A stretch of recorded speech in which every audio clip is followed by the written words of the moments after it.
আজকে সকাল সকাল খবর পেলাম আমার দুই ছোট্ট বন্ধু, ওই একজন 12 বছরের আর একজন 7 বছরের, আমার বাড়ি আসছে। ওরা যখনই আসে আমি চেষ্টা করি একটু ভালো মন্দ কিছু রান্না করার ওদের জন্যে। তা আজকে বাড়িতে মা বলল ফ্রিজে 450-500 গ্রাম মতন চিকেন আছে, দেখ ওটা দিয়ে যদি কিছু করা যায়। সবসময় ওদেরকে চিকেন বানিয়ে খাওয়াই আর একই রকমই হয়ে যায়, তাই ভাবলাম আজকে একটা নতুন কিছু ট্রাই করা যায়। আজকের রেসিপিটা যেটা তৈরি করলাম তার নাম দিয়েছি ধনেপাতা কাঁচা লঙ্কা মুরগি।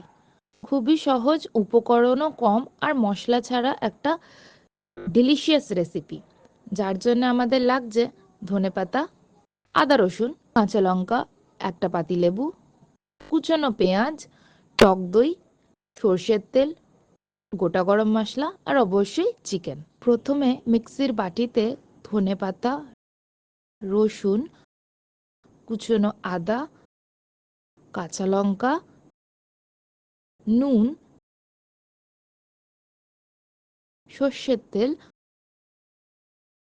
আর লেবুর রস দিয়ে একটা পেস্ট তৈরি করলাম।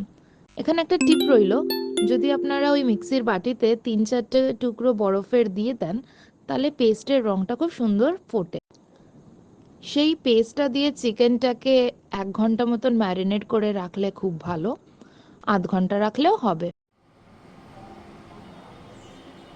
তারপরে প্যানের মধ্যে সর্ষের তেলটা ভালো করে গরম করে তার মধ্যে গোটা গরম মশলা, যাতে এলাচ, লবঙ্গ আর দারচিনি আছে, সেটা দিয়ে ফোড়ন দিয়ে কুচনো পেঁয়াজটা ঢেলে দেব। পেঁয়াজটাকে বেরেস্তা বানানোর মতন করে ভেজে নিতে হবে। পেঁয়াজ ভাজা হয়ে গেলে ওর মধ্যে চিকেনটা দিয়ে ভালো করে নাড়াবো। মাংসটা কষানো হয়ে গেলে ঢাকা দিয়ে দেব, যাতে চিকেনের জলটা বেরিয়ে আসে। চিকেনের জলটা বেরিয়ে আসলে ঢাকা খুলে টক দইটা মেশাবো, নুনটা দেব আর দেব সামান্য চিনি, যেটা আমরা দিয়ে থাকি সব রান্নায় টেস্ট ব্যালেন্স করার জন্য, খুবই সামান্য। সেটা দেওয়ার পর আমরা আবার ঢাকা দেব, বারে বারে ঢাকনাটা খুলবো, চিকেনটা নাড়াবো, যখন প্রয়োজন মনে হবে গরম জল দেব, আবার ঢাকা দিয়ে দেব। ব্যাস, এবার শুধু চিকেনটা সিদ্ধ হওয়ার অপেক্ষা। চিকেনটা সিদ্ধ হয়ে গেলেই তৈরি হয়ে গেল ধনেপাতা কাঁচা লঙ্কা মুরগি। ঝালটা যদি একটু কম রাখেন বাচ্চারা আঙুল চেটে পুটে খাবে।